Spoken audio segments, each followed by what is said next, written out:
Let's get right to it. Immigration policy is sure to be a major issue in the 2018 election, but we're not talking about the United States. In Italy, polls for the upcoming March 4th election show that a center-right populist coalition could win the most seats, due largely to Italy's continuing immigration crisis. Italy was able to stem some of the migration tide in 2017 after cutting a deal with Libya to stop smugglers before they ferry migrants across the Mediterranean. Still, in the last 2 years, more than 7,000 migrants have died attempting to reach Italy. In all, some 600,000 migrants have settled in the country over the last 4 years. Former Prime Minister Silvio Berlusconi said in his Forward Italy party, it's part of a growing coalition, he says, or a governing coalition. They will push for immigration reform, including the return of those 600,000 migrants to their respective home countries. And a warning from the Oakland mayor stifled a Northern California immigration sweep this week. According to federal officials, Mayor Libby Schaaf, warning 2 days ahead of the Immigration and Custom Enforcement sweeps, prevented the arrest of some 800 illegal immigrants. ICE Chief Thomas Homan derided Schaaf, calling her the equivalent of a gang snitch who yells police when a police cruiser comes into the neighborhood. Homan said the mayor further endangered her city as well as ICE officers. 150 illegal immigrants were arrested in cities from Sacramento to California's Central Valley. The Justice Department is looking into whether Mayor Schaaf obstructed justice. She insists she broke no law. We'll talk about that in a moment. There were 2 U.S. court decisions affecting immigration policy this week. A U.S. district judge sided with President Donald Trump on Tuesday over a challenge to the building of a wall along the Mexican border.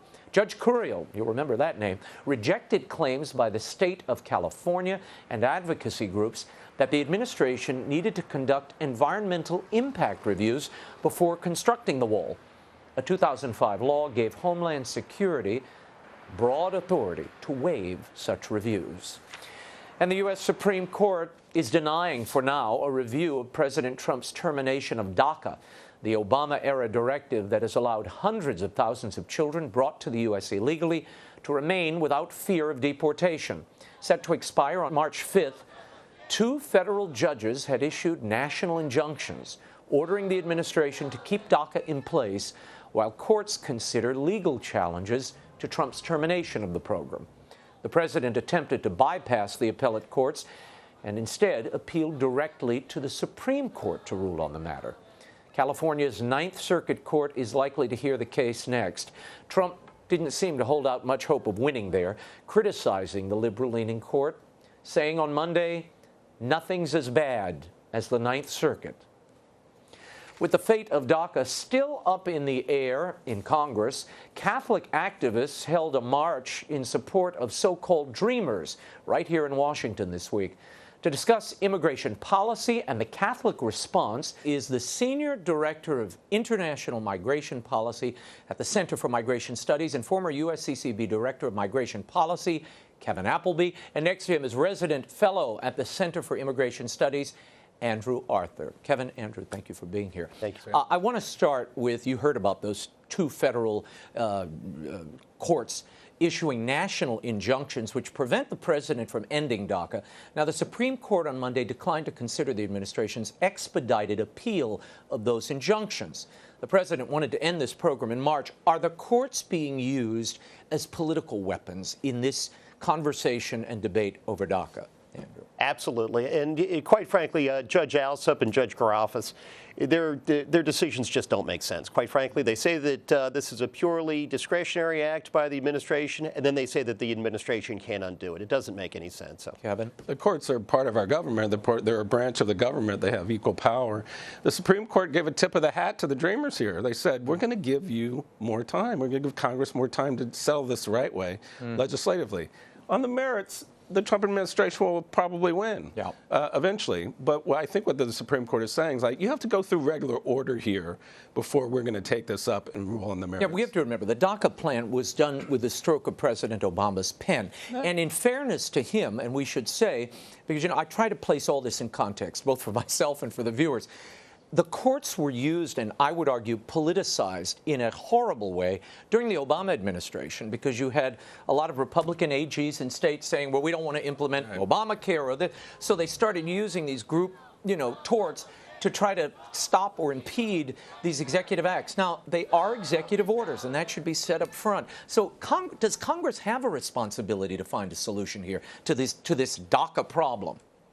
The fact is that DACA was an unconstitutional usurpation of Congress's power. So yes, this properly belongs with Congress, and I do agree with Kevin. I believe that what the Supreme Court is saying is, Congress, this is your job, and we expect you to do it. Mm-hmm. You want to it really, the legal question doesn't matter. With the Trump administration's position, Congress has to act, or it will go out of existence. I want to read you something President Trump tweeted the other day, because he feels that the Congress is not doing enough to both check off the benchmarks that he has established for immigration reform and solving this DACA thing. He did offer to normalize and legalize 1.8 million people. So far, the Democrats have not taken him up on that deal. He tweeted, Dems are no longer talking DACA. Out of sight, out of mind, they say. DACA beneficiaries should not be happy. Nancy Pelosi truly doesn't care about them. Republicans should stand ready to make a deal. Reactions?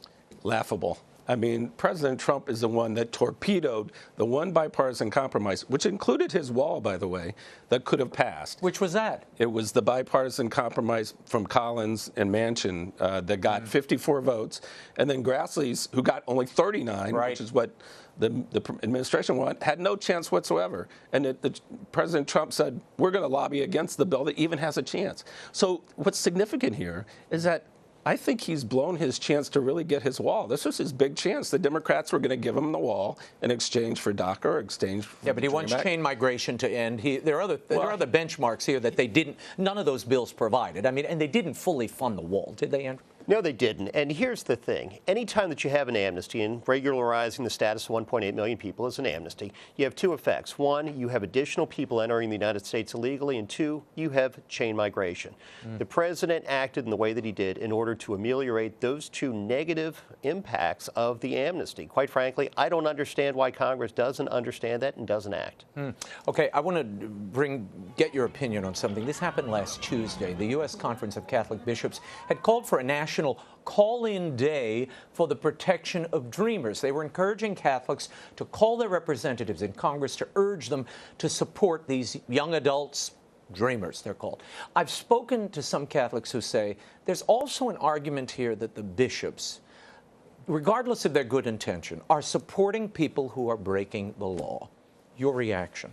I agree with those people completely. The fact is that when you support the dreamers in this context, again, you encourage more people to enter the United States illegally. And when you do that, you do nothing but you support the criminal gangs on the other side of the border that bring people to the United States and the cartels that benefit from the smuggling trade. But at the same time, these people were not, they didn't enter here. Their parents brought them along. Right. So they are kind of caught between the cracks here. Well, I mean, you got to do something with them. And some of these people, they're not, see, I think it's disingenuous to say they're little kids or young people. These people have been here for 20, 25 years. Right. They're adults. When they entered, they didn't enter on their own volition. They themselves didn't break the law.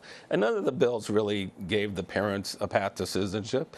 It was to help the kids. And this is why the bishops thought it was a high priority for them, that this is an injustice. These are kids that are stateless, really. And are you going to send them back to countries they don't know? They don't even speak the language. For them, it's a moral issue. No, I mean, I can understand that. I think a lot of Catholics, well, you see in some of the polling, people want a solution for these kids.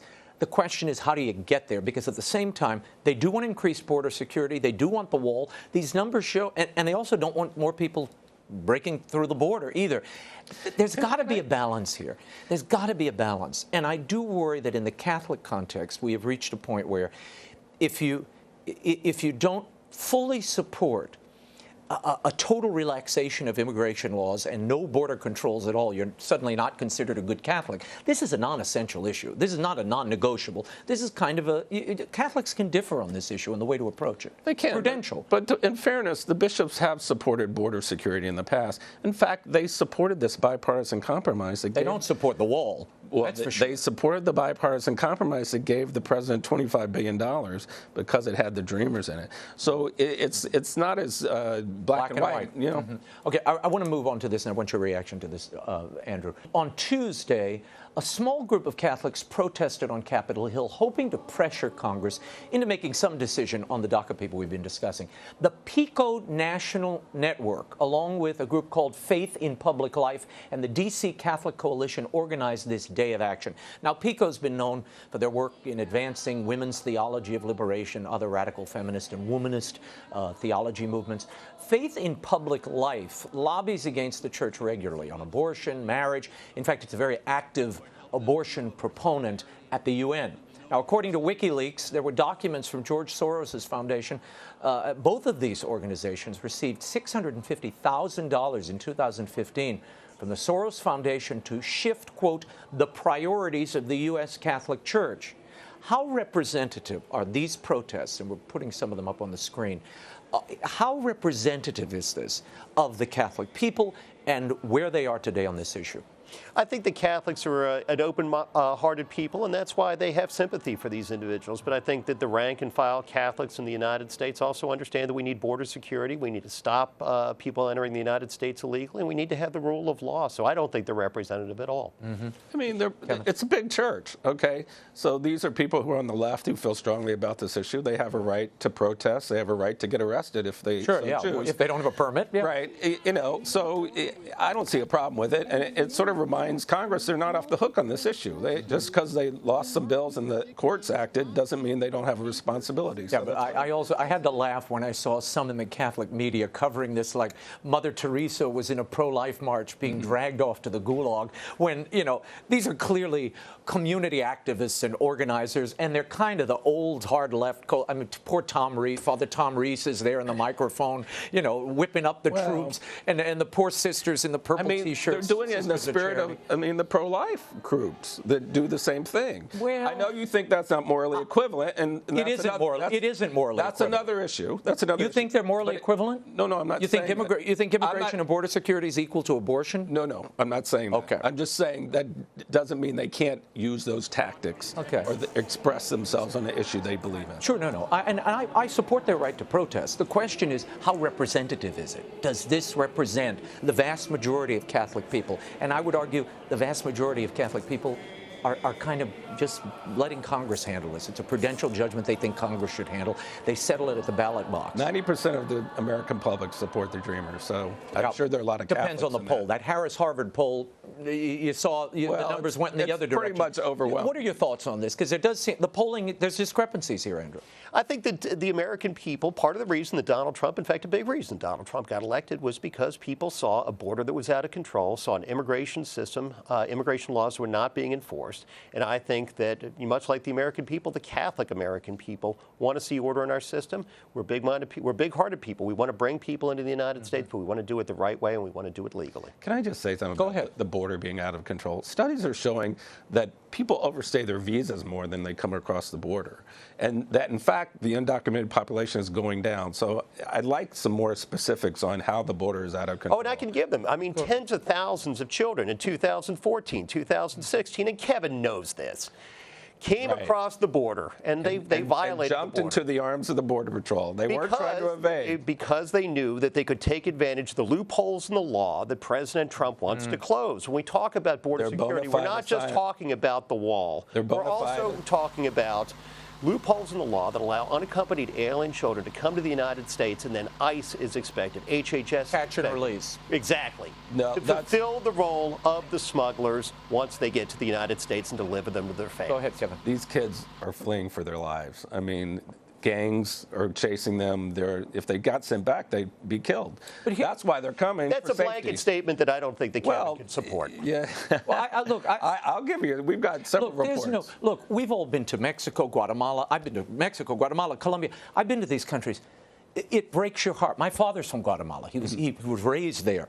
You go there today, aside from Antigua, which is spectacular, the old town, the rest of the city is really heartbreaking. They're dangerous places. But here's the point. Isn't it the Catholics' responsibility, both in the global church as well as the local church, to make life better for the people in their homeland, not force them or encourage them to run north to a place they've never known and a culture not their own? The church is doing great work down there. Right. They really but they can't do it alone. But we should do more of it. And I worry that we are, and this is the concern that I hear from both border agents and people along the border who are good Catholic people, and they're seeing their communities fall apart. Not because they're not loving and welcoming people, but because you do have a problem along the border with crime and lawlessness, and they have to live with the first line effects of that. That frankly, we up in Virginia and in other parts of the country, it's just not a reality for us. Mm-hmm. Well, some of the border communities are the safest cities in the country. The Bishop of El Paso, Mark Seitz, will be up next week. He comes from the safest city in the country, and that's right on the border. So you need to talk to the border communities about that. Okay, I want to move on to something very quickly, and it's on Tuesday it was reported that 150 arrests were made in California. ICE agents swept, had a big immigration sweep. About half of those arrested have criminal convictions. Now, during this sweep, the mayor of Oakland, Libby Schaaf, sent out an alert that the sweeps were happening before they commenced. In a statement, she said this about alerting the community. We'll put it up on the screen. My statement on Saturday was meant to give all residents time to learn their rights and know their legal options. It was my intention that one mother or one father would use the information to help keep their family together. I do not regret sharing this information. It is Oakland's legal right to be a sanctuary city, and we have not broken any laws. We believe our community is safer when families stay together. Was that within her legal rights? I'll start with you, Kevin. I think so. I mean, what's wrong with letting people know that they have rights that they have to assert? Yeah, but she blew the whistle ahead of time, which is what the head of ICE said. You don't need the mayor of Oakland to let immigrants know that they're in danger with this administration. I mean, they're already in the shadows. They're already fearful. And they're already knowing that, they could be deported at any moment. So I don't think a tweet by a mayor is really going to make a big difference with the community. So, Andrew? It's no different than the gang lookout on the corner who yells when the cops come by to warn the drug dealers to run away. That's exactly what this is, morally equivalent to that. Now, the ICE, that's a little overreach there. The head of ICE, Thomas Homan, said this endangered not only his ICE agents, but the community at large, because it wasn't the moms and dads who suddenly found safe houses. It was the criminal elements. It was the MS-13 guys who, they went running. So half of the people rounded up in this sweep didn't have criminal records. Mm-hmm. He's estimating that maybe 800 arrests were missed as a result of this mayor's action. Your thought on that?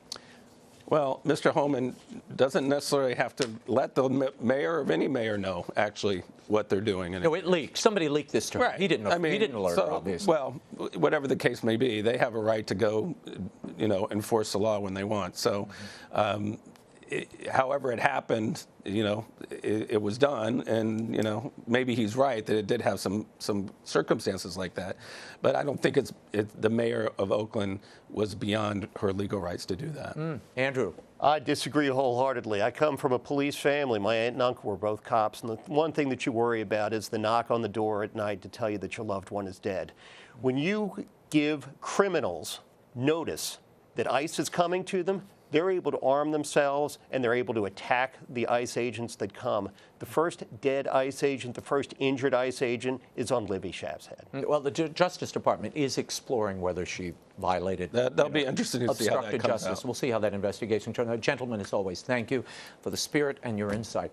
When we return, is Pope Francis confusing the faithful? Philip Lawler, author of a controversial book, Lost Shepherd, joins us when The World Over continues. Stay right there.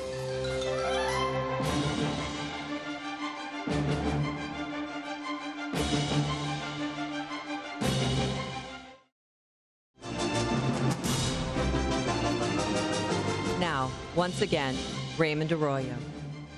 Welcome back to The World Over. The latest now from the Vatican. Pope Francis met with his cardinal advisors on curial reform this week.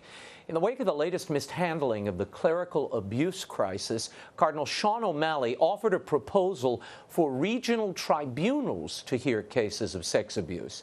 The Vatican has a backlog of some 1,800 yet to be investigated abuse cases. The tribunals would assist in processing those. Spokesman Greg Burke said final judgment on such cases would remain with the Congregation for the Doctrine of the Faith.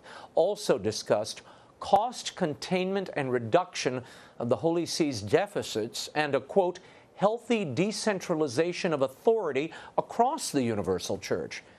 The Council of Cardinals meets again in April. And healthy or not, a decentralization of church authority seems to be well underway. The bishops of Germany have voted overwhelmingly in favor of producing a guide for Protestant spouses on the reception of Holy Communion in Catholic churches. Under certain conditions, bishops' conferences agreed, or that bishops' conference agreed, that a Protestant partner of a Catholic can receive the Eucharist after having, one, made a serious examination of conscience with a priest or another person with pastoral responsibilities, two, affirming the faith of the Catholic Church, and three, wishing to end serious spiritual distress, and finally, that they have a longing to satisfy a hunger for the Eucharist. Accompanying them to an RCIA program is not part of the directive. And the prefect for the Congregation for Divine Worship is taking a slightly different approach to the Eucharist. Cardinal Robert Sarah is again calling for greater respect for the Blessed Sacrament. In the preface of a new book on the subject, he asked rhetorically, why do we insist on communicating standing in the hand? Why this attitude of lack of submission to the signs of God? He goes on, the most insidious diabolical attack consists in trying to extinguish faith in the Eucharist, sowing errors and favoring an unsuitable manner of receiving it. Truly, the war between Michael and his angels on one side and Lucifer on the other continues in the heart of the faithful. Satan's target is the sacrifice of the Mass and the real presence of Jesus in the consecrated host, he said. And 18 months after a disastrous earthquake in central Italy, a tabernacle with 40 intact consecrated hosts was found in the rubble. It's being described as a Eucharistic miracle. A local parish managed to open the locked tabernacle using an extensive collection of keys. They found the body of Christ, which was there for more than a year and a half, remained intact without any change in color, shape, or scent. Typically, decay or mold would have developed. The local bishop has submitted the case to the Vatican's Congregation for Divine Worship in the hopes that they will declare it a miracle. And the Vatican Post Office revealed its choice for their annual Easter postage stamp. The image is by Spanish artist Raúl Berzosa, and it depicts a rather buff and robust Jesus shedding his robes and looking up to heaven. The German Bishop's News website described it as a, quote, gym Jesus with muscle-bound arms causing women's hearts to beat faster, end quote. The artist's work has been chosen by the Vatican before. In 2016, for the 80th birthday of Pope Francis, it was a lot more traditional and less revealing. Here with analysis of all of this and more is the editor of Catholic World News and the author of the controversial new book, Lost Shepherd, How Pope Francis is Misleading His Flock. Welcome back to the program, Philip Lawler. Phil, thanks for being here. I want to get into first some breaking news. Cardinal Gerhard Müller, the former head of the CDF, this week really wagging a finger at his fellow German bishops, suggesting that they've gone too far in offering communion to those outside of the faith. They're using a line, and he cited it, that for Protestant spouses of Catholics in individual cases, they may communicate. And he says this is a rhetorical trick, and it's a way to get around intercommunion, because this is only supposed to happen in grave spiritual need, right, and that the German bishops are expanding that beyond recognition. Your reaction? It's exactly right. It's a symptom of what's going on throughout the Church. And I think it's a symptom of what I'm trying to get at in this book, is that Pope Francis has created enough confusion so that there is a huge space for maneuver for people who want to, one way or another, sort of take an end run around church moral teachings. Using this idea of accompaniment and this idea of mercy. And really, Amoris Laetitia ends up being the centerpiece around which all of this is built. Yes, it is, and that was the straw that broke the camel's back for me, if I'm a camel, in that I was originally very enthusiastic about Pope Francis, and over time became more and more concerned and dismayed and disoriented. But when I saw what happened with that synod, with the manipulation of the synod, and then with the Amoris Laetitia coming after it, I said, this is more than simply imprudence in expression. This is a deliberate effort to confuse. Quickly explain to people what this means. Many casual Catholics watching this, they're like, what? They don't even know what Amoris Laetitia is. Explain to them. This is an exhortation on the family, teaching on the family and marriage that the Pope issued after a double consultation with his bishops over a pair of years. Yes. What is the problem in your estimation? The problem is that Amoris Laetitia is intentionally unclear on the one question that everybody had topmost in their mind going into the synod, going into both meetings of the synod, which is, will the church change her perennial teaching that Catholics who are divorced and remarried illicitly cannot receive communion? The general impression, certainly created by the apostolic exhortation, is that the church has changed her teaching. Now, that, as you know, is a controversial matter, and some bishops in some places will say, yes, teaching has changed, practice has changed. Others say, no, it hasn't, and the mass are in the middle, confused. Well, clearly, the pastoral approach has changed. Yes. But if you change practice, I always say, if you change practice, you change doctrine. The doctrine ends up not mattering anymore because the lived doctrine is transformed into something unrecognizable. And that's precisely the point, because why else would Pope Francis have declined to answer the dubia, the perfectly legitimate questions from 4 cardinals, asking him for clarity? Why would you not want clarity unless your intent was to provide that fuzzy space in which people can maneuver around church teaching? Now, some of the Pope's assistants, people who ghostwrite for him, his circle say, and I'll quote this because you write at length about some of these associates, including Archbishop Victor Fernandez, who is sometimes called the kissing bishop. He wrote that book about kissing some years ago. He said in 2015, Francis is aiming at irreversible reform. Why? Why? Good question. I don't have the answer. I don't have the ability to look inside his head.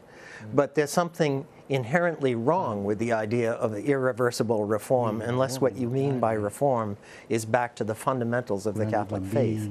Because the role of the Pope is inherently to conserve, to protect the deposit of the faith.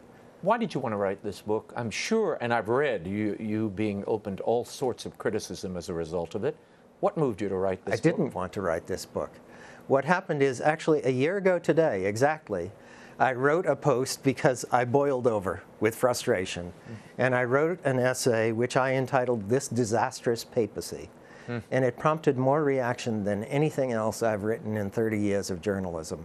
And I said, that tells me there's a hunger out there. There are people who are very much confused and dismayed and feeling betrayed and wondering, is something wrong with them? Is something wrong with the faith? And I found that as I spoke with these people, oddly enough, they felt reassured by what I was saying. Because if you say, no, you're not crazy, yes, there is a problem, we have a problem with the Pope. Well, the It's church, a bold statement, Phil. It is a bold statement, but it's happened before. And the title is provocative. I mean, Lost Shepherd is a heck of a title for a book about the Pope. Any reticence about calling it that? I mean, Some, yes. Of course, I don't enjoy criticizing the Pope, but there is a point at which, as I say, in a loving family, if the father has a problem, you have to confront it. Eventually, there has to be an intervention, and we need an intervention. we are on the 5th anniversary of Pope Benedict's resignation this week. It was observed in some places. You write in the book about the election of Jorge Bergoglio, Pope Francis. Was it orchestrated, in your opinion? I don't know. There were certainly some cardinals who, from their statements afterwards, give the very clear impression that they were lobbying, which is not licit. I don't know how many cardinals were lobbying, but there was some going on. I can't say I'm shocked by that. I wish it weren't the case.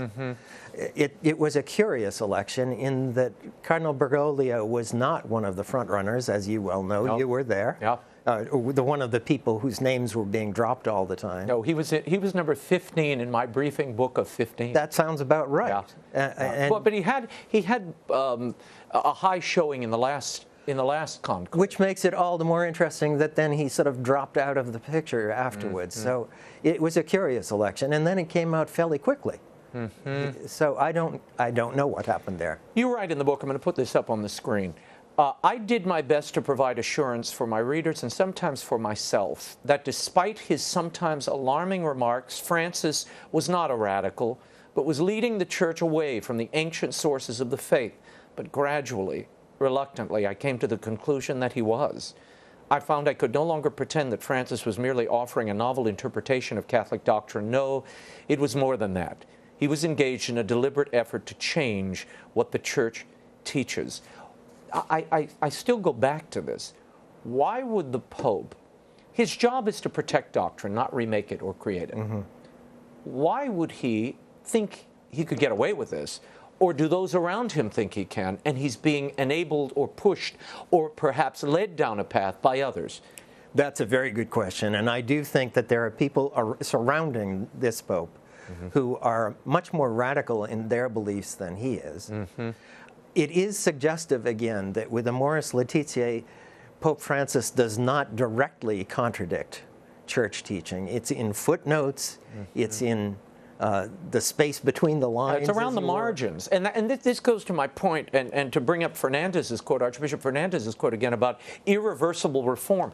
Nothing he's done so far is irreversible. Another pope could come onto the throne tomorrow and roll all this back. It's not as if dogmas have shifted, or, I mean, it's pastoral practice today. Yes. But in time, the longer this goes on, I would agree, something has changed. Something has changed, and although no dogma has changed, a new pope who wanted to roll it all back would have an awful lot of work to do, because the confusion that has spread throughout. People in the last week since this book has come out have asked me a lot of questions about, has the church changed its teaching on this and that? And I say no, but they had that impression. Why? Because the lid is off. You talk about three things that a pope can and cannot do. And I'm going to go through these. The first is a pope cannot say 2 + 2 = 5. Now, that was Father Antonio Spadaro's statement, who's a Jesuit who runs a very prominent magazine in Rome, a very close ally of the Pope, who recently, we featured him on the show a few weeks ago. From Georgetown he spoke. And why attribute that to the Pope, 2.2 + 5? Francis has never said that. No, he didn't, but he can't. Spadaro managed to say it, which is remarkable because it's a nonsensical, literally a nonsensical statement. It is mathematically wrong. It is logically wrong. And he's intelligent enough to know that. Father Spadaro is not just anyone. He's commonly known as the Pope's mouthpiece. He writes material for the Pope. He meets regularly with him in the Doma Santa Martha. So I'm trying to illustrate by saying that the Pope cannot say something which is logically wrong. If he does, you're obviously not bound by it. Yeah, and you have that. The Pope cannot tell Catholics what they think. Well, he can lead you to what you think, or help you shape your thinking. And he can tell you what you should think. Okay. But he can't tell you what you are thinking right now. That was my point. Okay. And the Pope cannot teach authoritatively by dropping hints, you say. Right. Which is, in the aftermath of Amoris Laetitia, with so many demands for clarification, the Pope at one point said that the Argentine bishops who put their own statement out had it just right. Well, that's a hint. That's derivative. The Pope can speak with authority. He can't deputize that authority to another group and say, oh yeah, what you said, that's it. They got it right. Tell me about the, and you talk about this, about the conflict between the public persona and the means of governing under this pontificate. Talk to me about that. what you've seen? Do they align? Not at all. Well, if there was one thing that was clear about the election of Pope Francis, it's that the cardinals, and again, I know you know this very well, the cardinals beforehand were talking about the need for reform Of the Curia.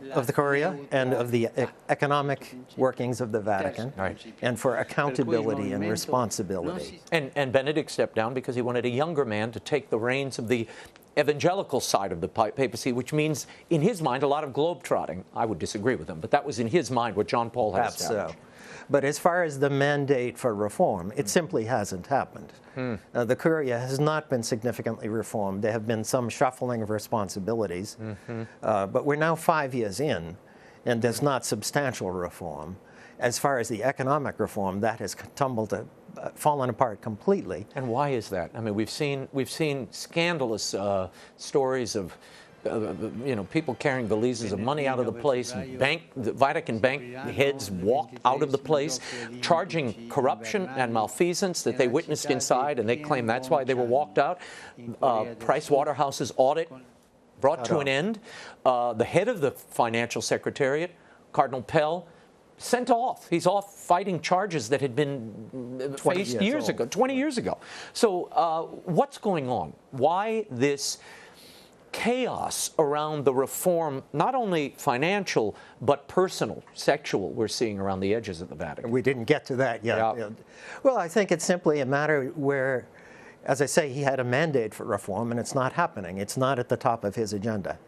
He's doing different things. And what's happened, therefore, very unfortunately, is that the old guard at the Vatican has become even more entrenched. The Secretariat of State is even more, you would have said all-powerful before. It's even more all-powerful now. And there's less accountability than there was 5 years ago. I want your reaction to this stamp. Have you seen this new Easter stamp that the Vatican has just released? I'm afraid I have. And the German Bishops' Conference, and I don't have it in front. Oh, I do have it in front of me. The German Bishops' Conference write this in their release of this. It features a Jim Jesus with muscle-packed arms and toned upper body, causing women's hearts to beat faster. Your reaction? Not just women, unfortunately. I think it might be popular around the Vatican as well. That's all you have to say, Phil? Okay. We can read a lot into what Phil said there. Finally, how do you advise Catholics to deal with this moment? Faithful Catholics. I get letters from some of them. They feel conflicted. They love the Holy Father. They want to be faithful believers and follow what he's saying, and yet there is this division among some of them in their hearts.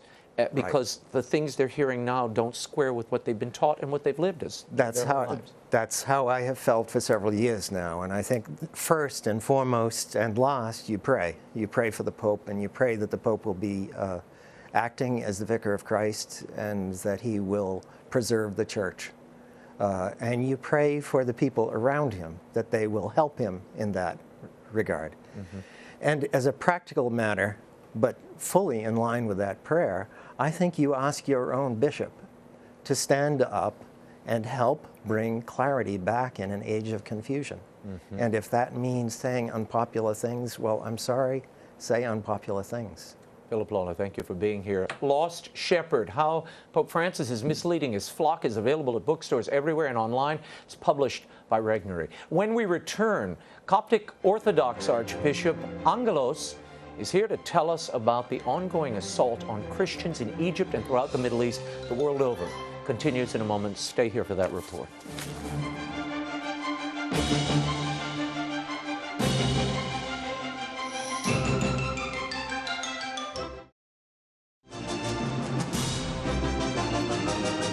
Now, once again, Raymond Arroyo. Welcome back to The World Over. Syria has taken another turn for the worse. Some international news for you.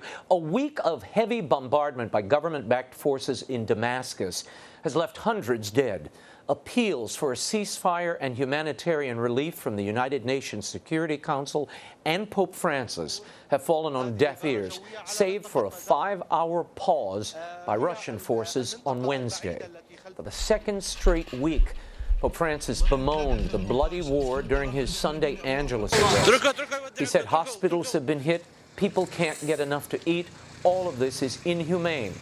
He stressed that evil cannot be fought with another evil. The fresh eruption of conflict has so far left more than 500 civilians dead, including 121 children.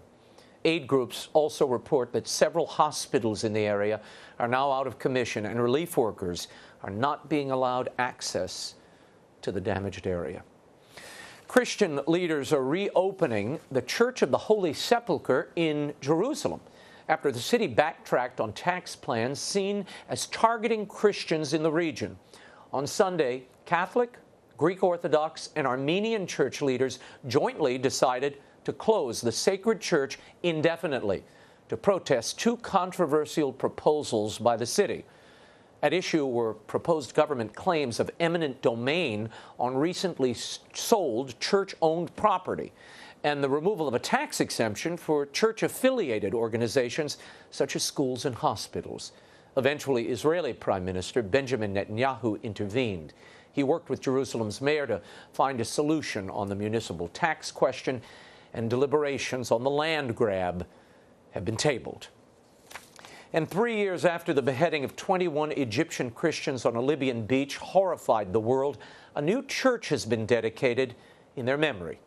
More than 500 faithful packed the inaugural service in the Egyptian village of Al-Aur. It is called the Coptic Church of the Martyrs of Faith and Homeland. President al-Sisi had promised the new church to the village's 2,500 Christians, more than a third of the total population of 6,000, soon after the beheadings. Inscribed on the church's altar are the names of the 21 martyrs.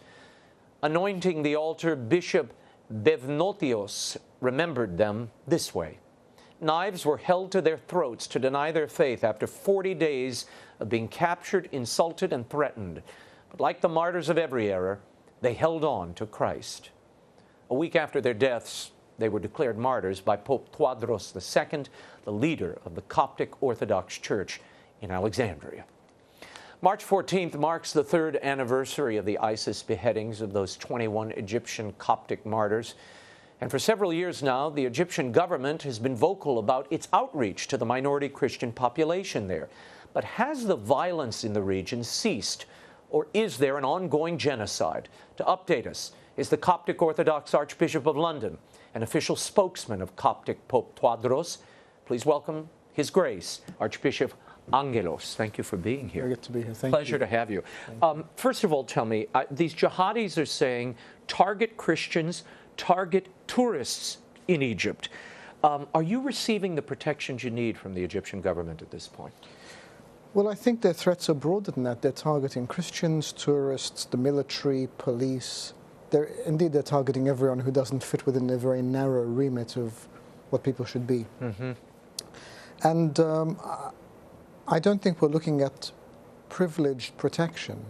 I think it's a general state of law and order where everyone feels safe. Mm-hmm. Now, of course, there are targeted attacks on Christians. Yeah. From December 2016 to December 2017, over 120 people lost their lives between church bombings, shootings, targeted attacks on Christians, to the attack and murder of a priest who was in Cairo. Mm. So crime will happen everywhere, but it is better when there's a robust system that holds people accountable and brings people to some sort of reckoning. Because if it doesn't, then it creates an inbuilt sense of impunity. Yeah. And so people not only commit the same crimes, they commit even more sinister crimes. It emboldens them. Absolutely. It emboldens them. Do you feel there's a genocide underway? I've spoken to some of my Coptic friends in Cairo who say, we feel this is a targeted genocide playing out. I think genocide is a very big term, and I was here in DC when we were looking at genocide in the Middle East as a whole. Mm-hmm. So I don't want to diminish the word, because I think it's important that people who are on the receiving end of that mm-hmm. are called what it is.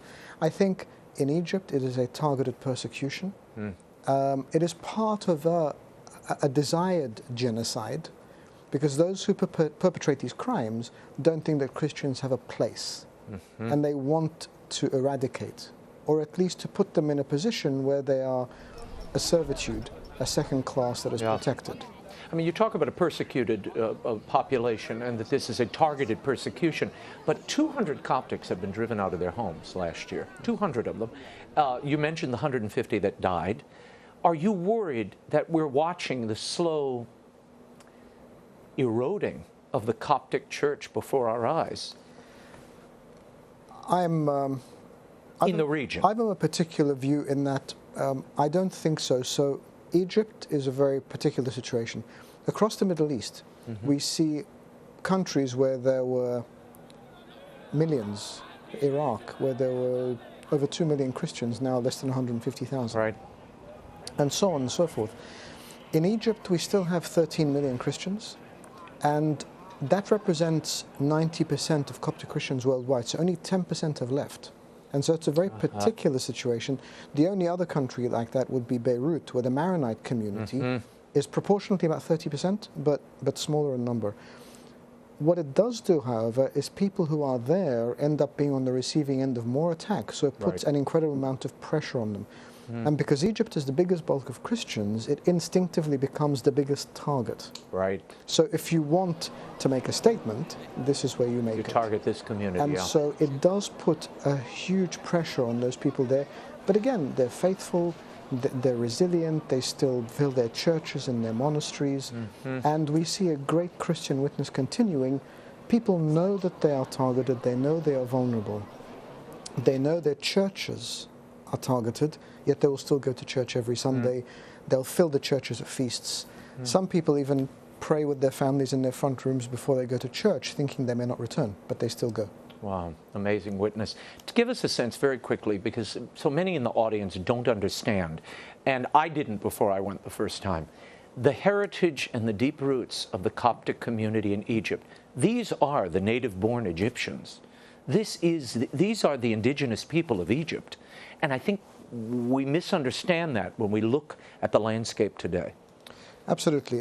When you look at the Christian presence in the Middle East, it goes back to the 1st century. Right. So the founder of Christianity in the Middle East was St. Mark the Evangelist, writer of the Gospel, in about 55 AD. And since then, we've had an unbroken presence of Christianity there. As I said, it remains the largest Christian community in the Middle East. The Christians of Egypt now represent 80% of all the Christians in the Middle East. Wow.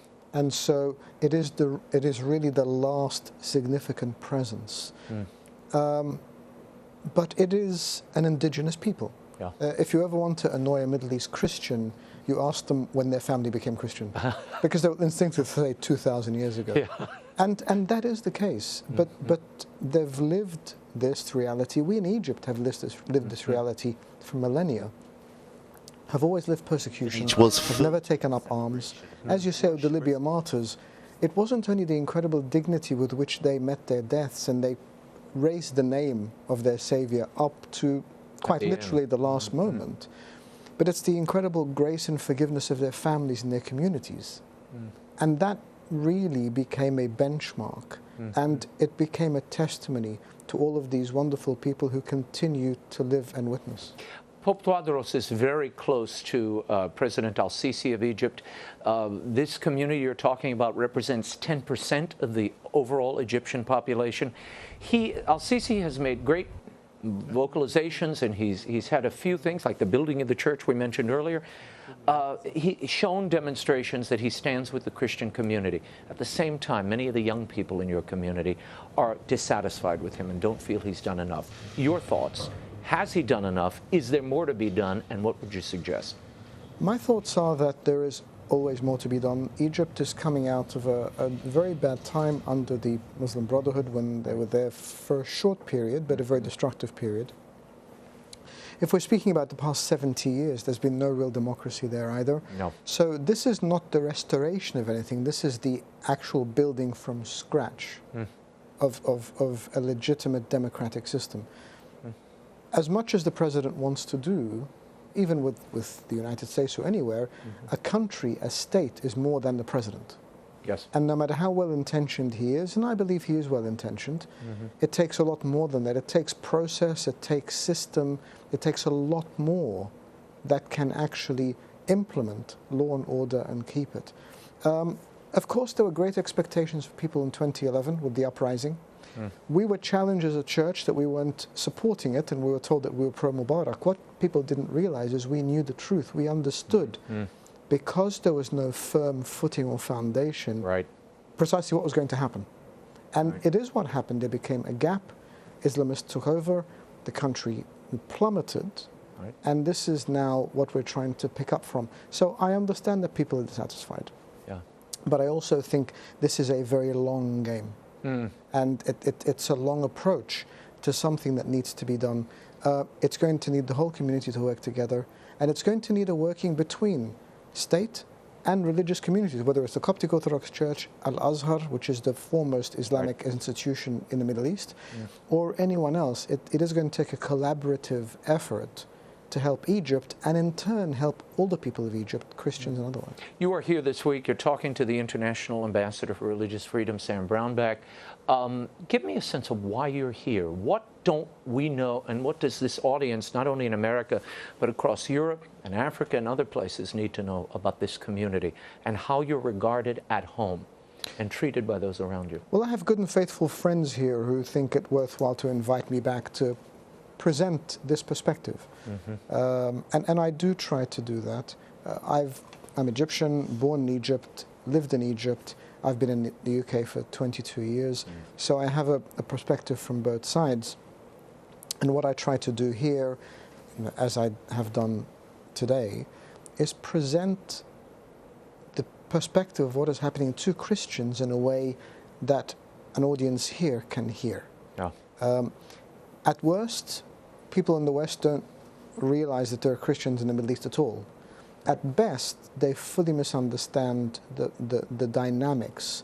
They don't understand that not only are there targeted attacks, but there is an inherent systemic persecution of people who are marginalized and alienated. Now, it doesn't need to be government-backed or sanctioned, but it's social. Everyday living, in the street, in the marketplace. In the workplace and everywhere else. And what it needs is for a greater awareness of this, and to realize that what Christians need in the Middle East, Egypt and otherwise, is to be seen as citizens who have equal rights and equal opportunities. Are you seeing those, they acting out among Islamists in Egypt increasing against the Coptic community? I had a Coptic translator, now I'm going back 20 years. I think she was all of 18 years old. She was at a Catholic girls' high school in Cairo. She translated for me for 3 weeks. The last 2 days of the 3 weeks, she kept wearing this scarf. And I said, oh, you have, it's hot out. Why are you wearing this scarf around your neck? And it was to cover all the bruises where she was attacked by a group of guys on the corner in her neighborhood. These are people who she'd lived with her whole life. Are you seeing and hearing more of those kind of ad hoc attacks in public, particularly against women and people who demonstrate their faith or show signs of it? I think in part they're ad hoc, but in part I think it is an orchestrated agenda of targeted attacks. There is no doubt that Christians are being targeted and persecuted, whether it's at the personal level, like this poor young woman, or church communities, or families, or businesses. There are those who will do that. And sometimes it is the big thinkers and the perpetrators, and sometimes it's copycats, and sometimes it is people who just feel like they're furthering their own cause. Sometimes people who are trying to lash out at the government, so attack the Christians, so as to further alienate the Christians, but also send a message to the government. So the Christians are in a very precarious situation. But we've lived with that for decades, for centuries. And I think the take-home message is we don't think of them as victims, but as witnesses. And we realize the incredible strength and resilience and dedication that it takes to live as a Christian in this setting. And by and large, they don't want to leave. They want to continue there and they want to continue to witness. But they need us to continue to remember them as well. Very good. Archbishop, thank you so much for being here. Our prayers are with you, and please keep us in yours. Important information. And for more on the Coptic Orthodox Diocese of London and the Coptic community. You can follow the ministry of Archbishop Pangalos at copticorthodox.london. Before we go, a reminder, if you're near Steubenville University this Sunday, I'll be moderating a panel with actor Jim Caviezel and Scott Hahn to discuss Jim's new movie, Paul, Apostle of Christ. It starts at 7:30 p.m., and it's free, so you'd better get there early. That is all the time we have for now. Until next week, the show continues on Facebook and Twitter. Like me on Facebook, you can follow me on Twitter. The links are at RaymondArroyo.com. Be sure to join us next week. Set those DVRs if you're not there. You don't want to miss any of this. Until then, we'll be scouting the world over for all that is seen and unseen. On behalf of the staff and crew of EWTN News, thank you for watching. I'm Raymond Arroyo from Washington, D.C. Bye now.